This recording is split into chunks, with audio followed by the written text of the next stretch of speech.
parte del cambio. Iniciamos nuestro ciclo de clases virtuales. Quédate en casa. www.juanurdiales.com/academic.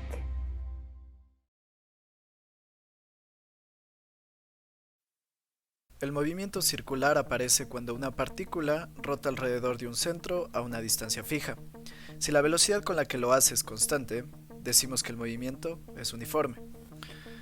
Habiendo establecido qué es, ahora tenemos que preocuparnos de definir ciertos conceptos que aparecen en este tipo de movimiento: el periodo y la frecuencia, la velocidad angular y la velocidad lineal, y finalmente la aceleración normal. Empezamos concentrándonos en los primeros dos. El periodo es el tiempo que se demora la partícula en dar una sola revolución completa, y se lo puede calcular dividiendo un tiempo para el número de vueltas que pasaron en ese tiempo.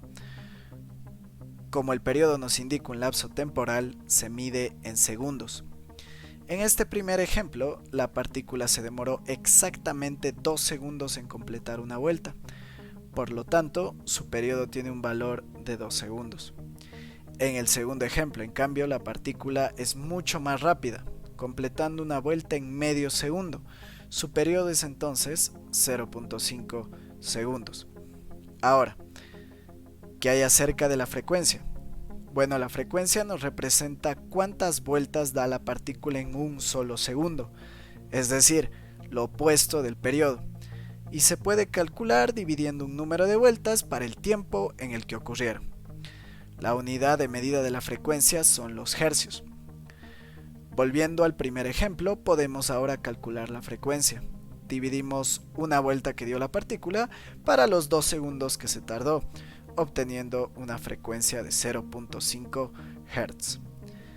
De la misma manera, en el segundo ejemplo podemos dividir una revolución que dio la partícula para los 0.5 segundos que se demoró, obteniendo una frecuencia de 2 Hz. Podemos simplificar estas ideas en una fórmula que vamos a utilizar luego. La fórmula es muy simple y nos dice que el periodo es el inverso de la frecuencia y viceversa. Hablemos ahora de la velocidad angular. Supongamos que la partícula se mueve desde el punto A hacia el punto B. Al moverse, la partícula no solo cubre una distancia, también cubre un ángulo, en este caso el ángulo θ. La velocidad angular nos va a indicar qué tan rápido se traza este ángulo. En el MCU, la velocidad angular es constante, es decir, que cualquier ángulo, por más grande o más pequeño que sea, se va a cubrir a la misma velocidad. La velocidad angular solo depende de la frecuencia y se la puede calcular multiplicándola por 2π. Vamos entonces con la velocidad lineal, también llamada velocidad tangencial. De nuevo, consideremos que la partícula se mueve desde el punto A hacia el punto B en la circunferencia, y mientras se mueve va recorriendo un espacio, que en este caso es un arco de círculo. La velocidad lineal nos indica qué tan rápido se traza esta distancia alrededor de la circunferencia. Al igual que la velocidad angular, la velocidad tangencial es constante. Por más grande o más pequeño que sea el arco, siempre se lo va a recorrer a la misma velocidad. La velocidad lineal depende de la velocidad angular y de qué tan grande es la circunferencia con la que se mueve el objeto, es decir, del radio. Ahora, ¿por qué se llama también velocidad tangencial? Pues resulta que si graficáramos esta velocidad lineal, veríamos que es tangente a cada punto de la circunferencia durante todo el movimiento, siempre. Durante el video hemos estado hablando acerca de un movimiento con velocidad constante, y velocidad constante significa una aceleración de cero. Sin embargo, sí existe una aceleración, la aceleración centrípeta, que tiene dirección siempre hacia el centro del movimiento. Esta aceleración existe porque si bien la magnitud de la velocidad lineal es constante, su dirección no lo es. Está cambiando en cada punto de la circunferencia. En la animación, la velocidad está representada por el vector amarillo y se puede ver claramente cómo su dirección varía. La aceleración centrípeta representada por el vector azul, es siempre perpendicular a la velocidad tangencial. Por esto la llaman también aceleración normal.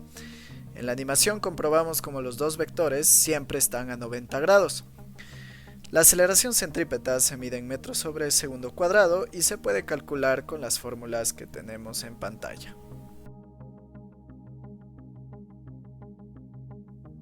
Para finalizar, veamos cómo podemos aplicar los conocimientos teóricos que hemos tratado a un ejercicio clásico sobre movimiento circular. El ejercicio nos dice que un auto da 3 vueltas sobre una circunferencia de 300 metros de diámetro a una velocidad constante y tarda 2 minutos en hacerlo. Debemos calcular la frecuencia, el periodo, la velocidad angular y tangencial y la aceleración centrípeta. Empezamos organizando un poco los datos del ejercicio. En movimiento circular utilizamos mayoritariamente el radio y 300 metros de diámetro son 150 metros de radio. Asimismo, 2 minutos en el sistema internacional son 120 segundos, 2 por 60. Podemos ahora ya concentrarnos en calcular la frecuencia. Y durante el video dijimos que la frecuencia no es más que el número de vueltas, el número de revoluciones que se dan en cierta cantidad de tiempo.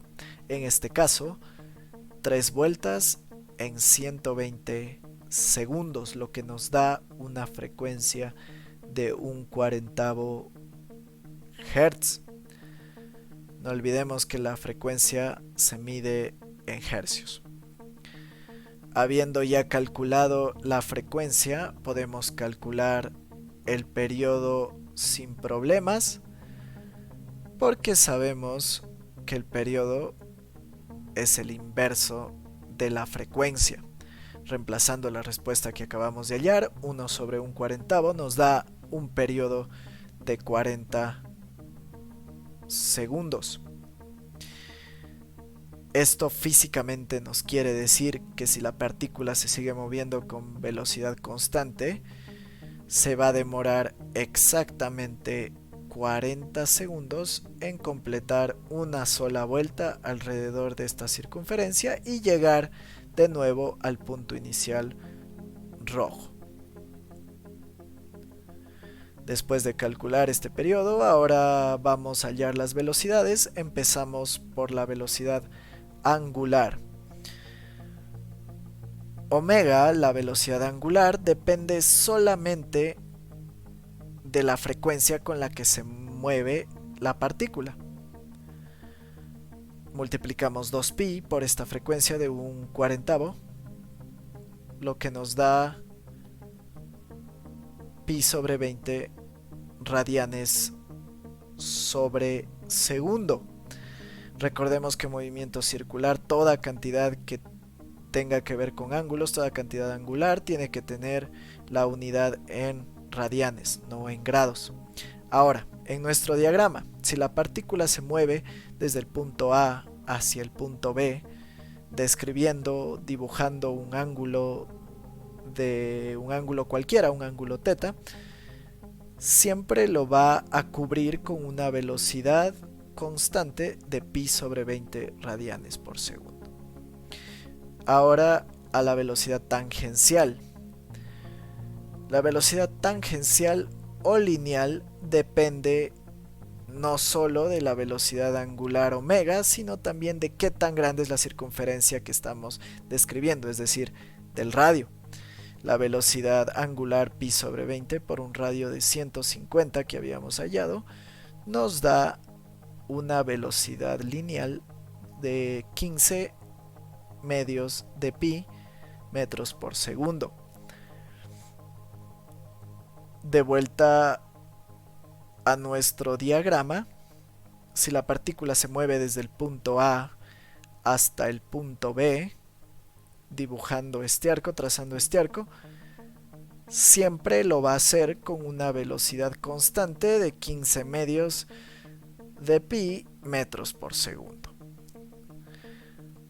Ahora finalizamos el ejercicio hallando la aceleración centrípeta, o también llamada aceleración normal. podemos usar cualquiera de las tres fórmulas, pero vamos a utilizar la de omega, la velocidad angular, por la velocidad lineal.